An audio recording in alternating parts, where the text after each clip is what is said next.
사도신경으로 우리의 신앙을 고백하며 새벽 예배 하나님 앞에 올려드리겠습니다. 전능하사 천지를 만드신 하나님 아버지를 내가 믿사오며 그 외아들 우리 주 예수 그리스도를 믿사오니 이는 성령으로 잉태하사 동정녀 마리아에게 나시고 본디오 빌라도에게 고난을 받으사 십자가에 못 박혀 죽으시고 장사한 지 사흘 만에 죽은 자 가운데서 다시 살아나시며 하늘에 오르사 전능하신 하나님 우편에 앉아 계시다가 저리로서 산자와 죽은 자를 심판하러 오시리라. 성령을 믿사오며 거룩한 공예와 성도가 서로 교통하는 것과 죄를 사해 주시는 것과 몸이 다시 사는 것과 영원히 사는 것을 믿사옵나이다. 아멘.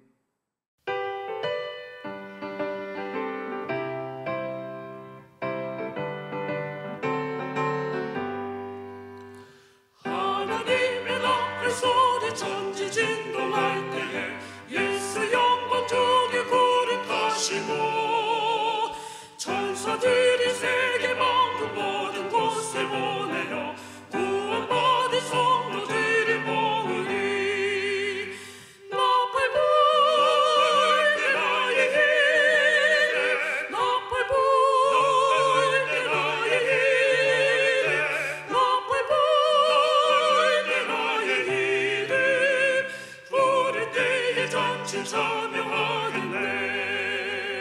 무덤 속에 잠자는 자 그때 다시 일어나 영화로운 부활 승리 얻으리. 주간 택한 모든 성도 구름 타고 올라가 공중에서 주의 얼굴 배우리. 나팔 불 때 나의 힘 나팔 불 때 나의 힘 나팔 불 때 나의 이름 부를 때에 잔치 참여하겠네. 주님 다시 오실 날을 우리 알 수 없으니 항상 기도하고 깨어 있어서 기쁨으로 보좌 앞에 우리 나가서도록 그때까지 참고 기다리겠네. 나팔 불 때 나의 힘 나팔 불 때 나의 힘 나팔 불 때 나의 이름 부를 때에 잔치 참여하겠네. 오늘 우리에게 주시는 하나님 말씀은 요한계시록 16장 12절부터 21절까지의 말씀입니다. 또 여섯째 천사가 그 대접을 큰 강 유브라데에 쏟음에 강물이 말라서 동방에서 오는 왕들의 길이 예비되었더라. 또 내가 보매 개구리 같은 새 더러운 영이 용의 입과 짐승의 입과 거짓 선지자의 입에서 나오니 그들은 귀신의 영이라. 이적을 행하여 온 천하 왕들에게 가서 하나님 곧 전능하신 이의 큰 날에 있을 전쟁을 위하여 그들을 모으더라. 보라, 내가 도둑같이 오리니 누구든지 깨어 자기 옷을 지켜 벌거벗고 다니지 아니하며 자기의 부끄러움을 보이지 아니하는 자는 복이 있도다. 새 영이 히브리어로 아마겟돈이라 하는 곳으로 왕들을 모으더라. 일곱째 천사가 그 대접을 공중에 쏟음에 큰 음성이 성전에서 보좌로부터 나서 이르되 되었다 하시니 번개와 음성들과 우레소리가 있고 또 큰 지진이 있어 얼마나 큰지 사람이 땅에 있어 온 이래로 이같이 큰 지진이 없었더라. 큰 성이 새 갈래로 갈라지고 만국의 성들도 무너지니 큰 성 바벨론이 하나님 앞에 기억하신 바 되어 그의 맹렬한 진노에 포도주 잔을 받음에 각 섬도 없어지고 산악도 간데 없더라. 또 무게가 한 달란트나 되는 큰 우박이 하늘로부터 사람들에게 내림에 사람들이 그 우박의 재앙 때문에 하나님을 비방하니 그 재앙이 심히 큼이러라. 아멘. 함께 기도하시겠습니다. 사랑의 주님, 오늘도 우리는 분주한 일상 속에서 잠시 멈춰 주님 앞에 섭니다. 흘러가는 뉴스와 시끄러운 말들 사이에서 무엇이 진짜인지 헷갈릴 때가 많고, 그 소리에 마음이 흔들려 실수할 때도 있는 연약한 존재들입니다. 하지만 주님, 지금 이 시간만큼은 우리의 마음과 귀가 온전히 주님 말씀 앞에 열리게 하여 주시옵소서. 우리 안에 쌓인 걱정과 복잡한 생각들을 성령께서 조용히 잠재워 주시고 주님의 음성 앞에 고요히 머무를 수 있는 깊은 마음을 허락하여 주옵소서. 지금 우리가 서 있는 이 자리가 주님께서 함께 하시는 거룩한 자리임을 믿습니다. 주님, 우리의 눈을 밝혀주시고 흔들리는 마음속에 주님의 거룩한 중심을 이 시간 세워 주시옵소서. 예수님의 이름으로 기도하옵나이다.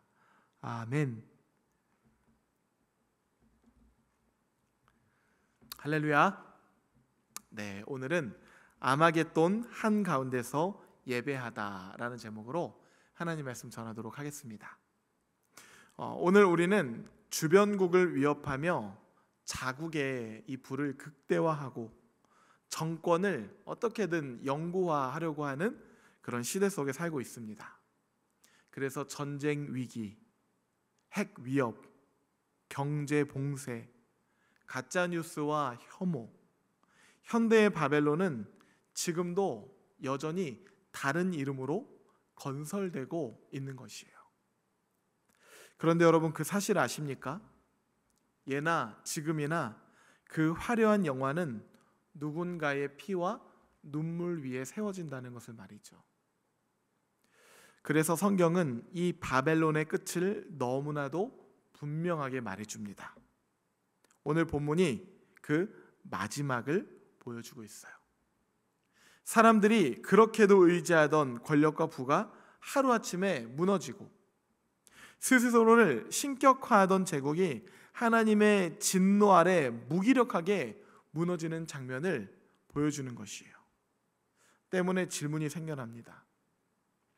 최후의 심판이 예고된 이 세계에서 그렇다면 과연 우리는 어떻게 살아야 할까? 하나님 말씀 앞에 묻지 않을 수가 없습니다. 그 질문에 대한 대답은 요한이 유배되어 있던 반모섬에서부터 시작해 볼 수가 있어요. 반모섬은 더 이상 나아갈 길도 기대할 소식도 없는 곳이었습니다. 그곳에는 동굴과 돌산밖에 없는 아주 황폐한 섬이었어요. 요한은 그곳에 혼자였습니다. 복음을 전하다가 끌려왔고요. 동역자들은 이미 끌려가거나 순교를 당했으며 남겨진 성도들은 고난 앞에서요 자신의 신앙을 저버리기도 하고 로마에 무릎 꿇기도 했습니다. 그의 믿음은 고립되어 있었고 교회 공동체는 무너지고 있었어요. 세상은 바벨론의 질서 아래서 너무나도 영화롭게 잘 굴러만 가고 있었습니다. 그런데 바로 그 순간 하나님의 음성이 요한에게 들려오기 시작해요. 요한아, 이리로 올라오라.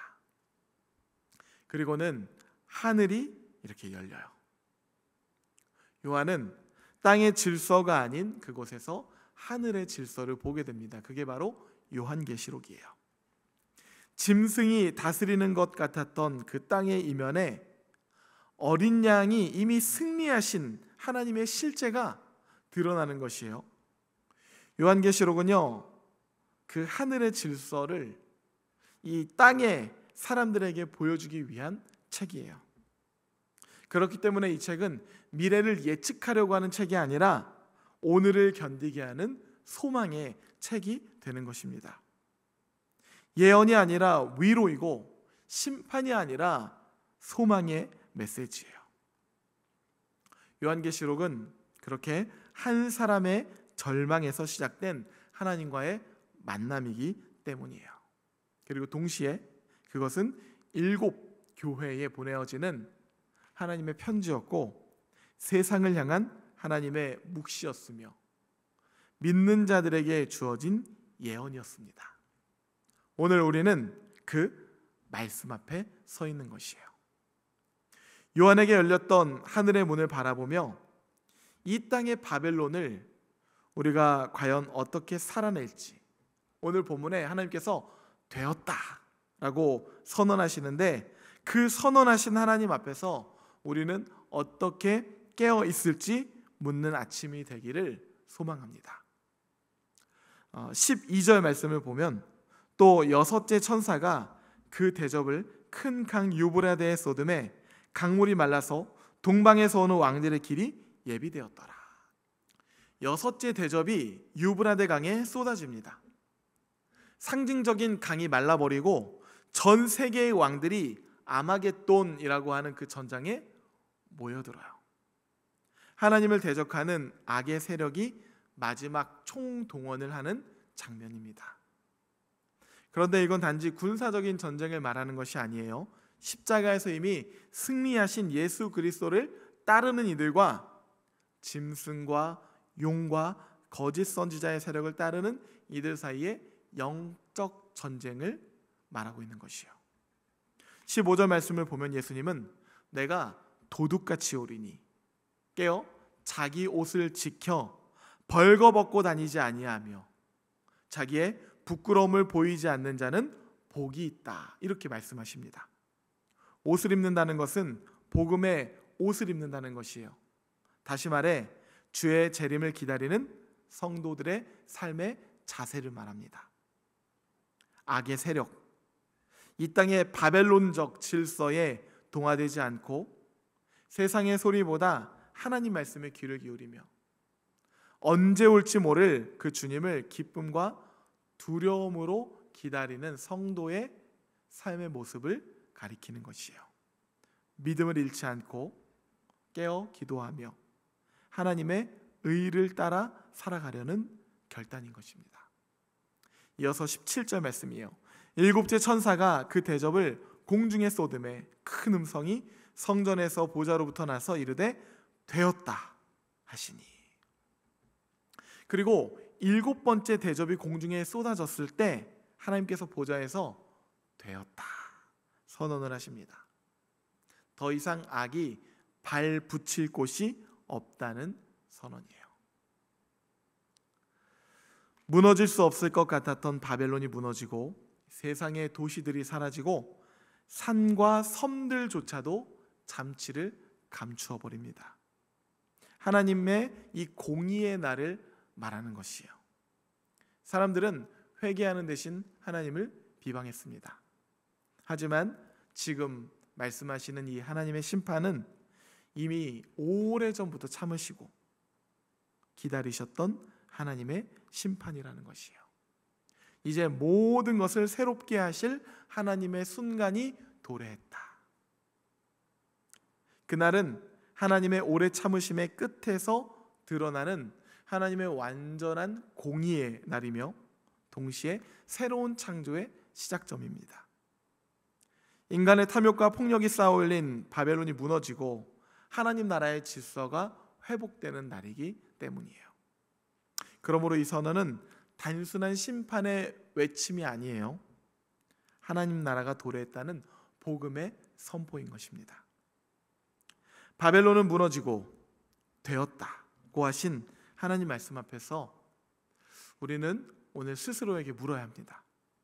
그렇다면 이 무너질 세상 가운데 살아가는 우리는 어떤 옷을 입고 어떤 자세로 어떤 믿음으로 오늘을 견뎌내며 살아가야 할까? 이것은요, 혼돈으로 가득한 이 아마겟돈 시대를 살아가는 주의 성도들에 관한 이야기예요. 오늘 말씀은 분명히 증거합니다. 깨어 옷 입은 자가 복이 있도다. 지금의 시대는 복음을 가리고 세상의 편에 서 있는 것이 더 유리해 보일지 모르겠습니다. 마치 요한이 계시록의 환상을 보던 그 바벨론 대제국, 로마의 대제국, 그때와 같이 말이죠. 그러나 하나님 분명히 말씀하십니다. 바벨론은 무너질 것이며 어린 양을 따른 이들이 결국 이길 것이다. 그리고 하나님 말씀대로 그 모든 것들은 이미 폐허가 되었죠. 그 말씀은 단지 미래 약속이 아니라 오늘을 살아가는 주의 성도들에게 주시는 소망의 능력이 됩니다. 눈에 보이는 세상의 구조가 여전히 강해 보이죠. 그리고 진리가 조롱을 당하고 교회가 약해 보일 때가 있습니다. 그러나 오늘 말씀은요, 하늘 보좌에서 들려오는 그 생생한 음성은 여전히 울려 퍼지고 있다, 우리에게 증언하는 것이에요. 오늘 말씀을 통해서도 말이죠, 되었다. 이 선언은 하나님의 승리요, 어린 양의 승리입니다. 그리고 그 승리에 동참하는 사람은 깨어 복음의 옷을 입고 살아가는 자들이라는 것이에요. 불의에 타협하지 않고 작은 선을 행하며 하나님의 정의와 자비와 겸손을 따라 주의 길을 걷는 자들을 말하는 것이에요. 아무도 주목하지 않는 그 믿음의 길, 십자가의 길을 묵묵히 따르는 주의 성도들에 관한 이야기인 것입니다. 지금도 여전히 어두운 세상 가운데 어린 양을 따라 걷는 성도들이 있습니다. 가정에서, 일터에서, 학교에서, 교회에서 세상이 주는 성공보다 하나님 뜻에 순종하며 살아가는 사람들, 이러한 사람들이야말로 되었다는 하나님의 선언 아래 놓인 사람들인 것입니다. 그러니 여러분, 낙심하지 마십시오. 그리고 포기하지 마십시오. 우리의 작은 믿음과 기도, 그리고 순종과 인내는요, 하나님 결코 헛되지 않다고 말씀하십니다. 하나님 반드시 기억하실 것이기 때문이에요. 그리고 하나님의 때에, 그 하나님의 완전한 날에 하나님께서 우리에게 말씀하실 것입니다. 되었다. 잘하였도다. 충성된 나의 종아. 바라기는 아마겟돈 같은 이 혼돈의 시대랄지라도 예수 그리스도의 거룩한 옷을 입고 묵묵히 그리고 담대하게 일상의 예배를 살아가는 예배자들이 되시기를 주님의 이름으로 축복합니다. 갈라디아서 6장 9절 말씀으로 오늘 말씀을 마치겠습니다. 우리가 선을 행하되 낙심하지 말지니 포기하지 아니하면 때가 이름에 거두리라. 아멘. 함께 주기도문 하시겠습니다. 하늘에 계신 우리 아버지여, 이름이 거룩히 여김을 받으시오며 나라가 임하시오며 뜻이 하늘에서 이루어진 것 같이 땅에서도 이루어지이다. 오늘 우리에게 일용할 양식을 주시옵고 우리가 우리에게 죄 지은 자를 사하여 준 것 같이 우리 죄를 사하여 주시옵고 우리를 시험에 들게 하지 마시옵고 다만 악에서 구하시옵소서. 나라와 권세와 영광이 아버지께 영원히 있사옵나이다. 아멘.